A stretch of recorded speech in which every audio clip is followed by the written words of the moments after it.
आपको याद भी होगा आज से 2 साल पहले मेंटेनेंस के केस में जो ऑर्डर किया जाता था उनमें विभिन्नता पाई जाती थी।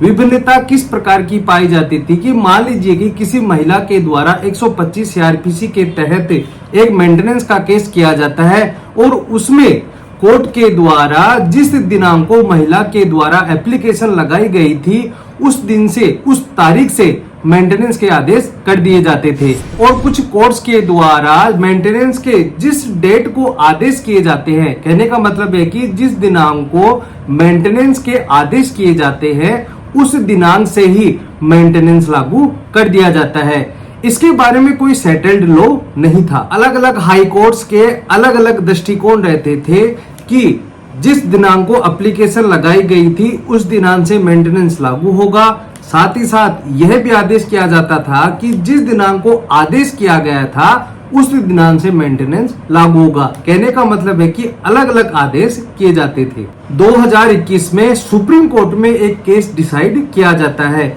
Rajneesh versus Neha 2021 supreme court.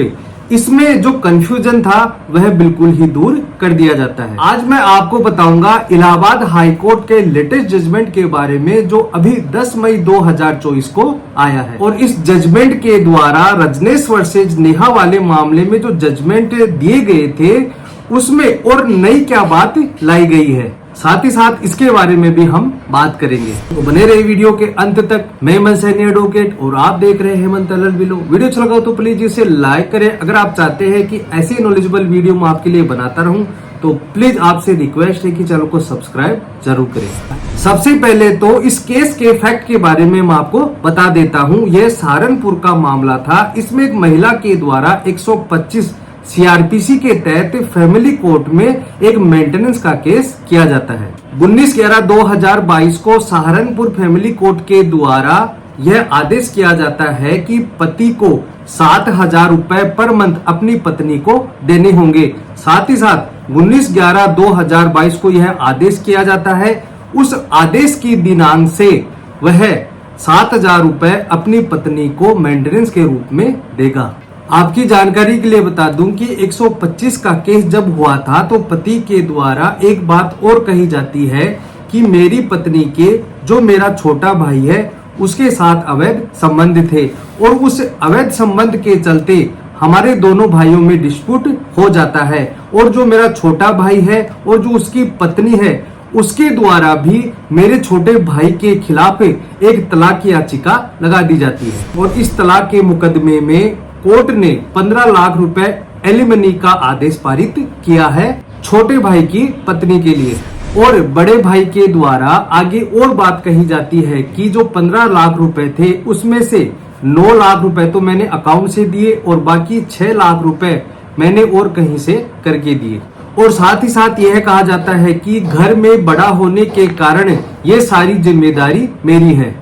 इन सारी पोजीशन को बताते हुए बड़े भाई के द्वारा यह आर्ग्यूमेंट की जाती है। हालांकि हस्बैंड सब इंस्पेक्टर के पद पर तैनात था। इन सारी पोजीशन को देखते हुए फैमिली कोर्ट के द्वारा उस हस्बैंड पर 7,000 रुपए पर मंथ यानी जिस दिनांक को ऑर्डर जारी किया गया था उस दिनांक से देने के आदेश पारित कर दिए जाते हैं। अब इस आदेश के खिलाफ पत्नी जाती है हाई कोर्ट में और हाई कोर्ट में जाकर एक क्रिमिनल रिवीजन दाखिल की जाती है। वह केस है रंजीता उर्फ Ravita versus state of UP. Criminal revision number है 1165/2023 और क्रिमिनल रिवीजन में 2 इशू रेज की जाती है। पहला तो है कि सहारनपुर फैमिली कोर्ट के द्वारा जो आदेश किया जाता है मतलब कि 19/11/2022 से जिस दिनांक को आदेश किया जाता है उस दिनांक से ही मेंटेनेंस देने के आदेश किए जाते हैं जो कि गलत है।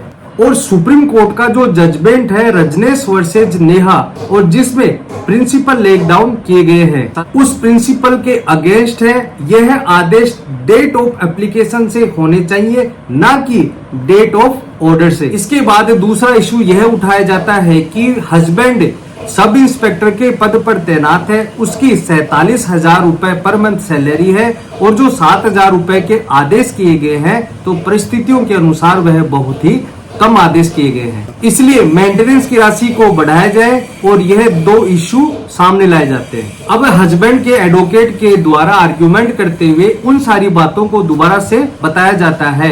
एक तो है कि जो छोटा भाई है उसकी पत्नी के साथ अवैध संबंध थे, साथ ही साथ जो रिश्ते थे उनके बारे में बताया जाता है, और जो छोटा भाई है उसकी पत्नी को जो एलिमनी के आदेश हुए हैं उसके बारे में भी बताया जाता है। साथ ही यह कहा जाता है कि ओवरऑल सारी परिस्थितियों का विक्टिम यानी पीड़ित हस्बैंड ही बना है और अपनी पत्नी की कंडक्ट की वजह से पीड़ित है।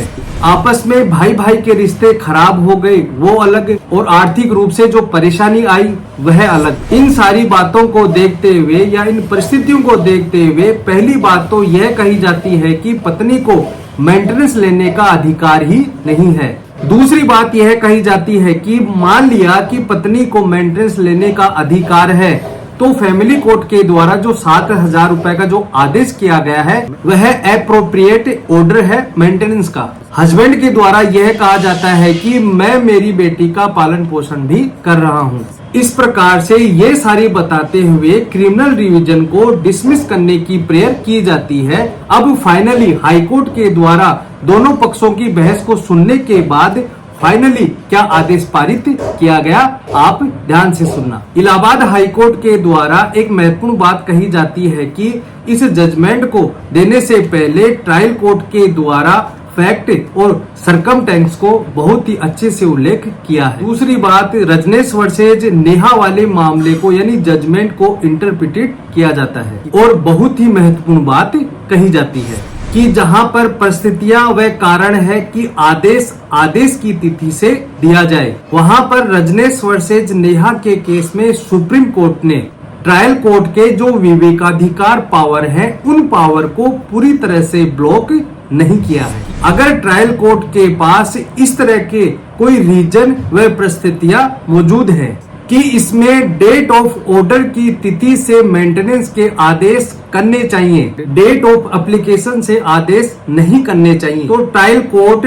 डेट ऑफ ऑर्डर से भी मेंटेनेंस के आदेश पारित कर सकता है। तो कहने का मतलब ये है कि अगर ट्रायल कोर्ट के पास यह परिस्थितियां या रीजन या कोई कारण है कि डेट ऑफ ऑर्डर से ही उन मेंटेनेंस का आदेश किया जाएगा, डेट ऑफ एप्लीकेशन से उस मेंटेनेंस का आदेश नहीं किया जाएगा, तो ट्रायल कोर्ट के पास यह पावर है कि जिस दिनांक को ऑर्डर किया गया था उसी दिनांक से वह मेंटेनेंस के आदेश पारित कर सकती है। इस प्रकार से यह एक महत्वपूर्ण इंटरप्रिटेशन किया गया ऑनरेबल सुप्रीम कोर्ट के जजमेंट का इलाहाबाद हाई कोर्ट के द्वारा। दोस्तों, अगर आपके साथ भी ऐसा कोई केस चल रहा है या आपका कोई रिलेटिव है जिससे ऐसा केस चल रहा है तो आप इस जजमेंट का फायदा ले सकते हैं। तो दोस्तों, आज के लिए इतना ही।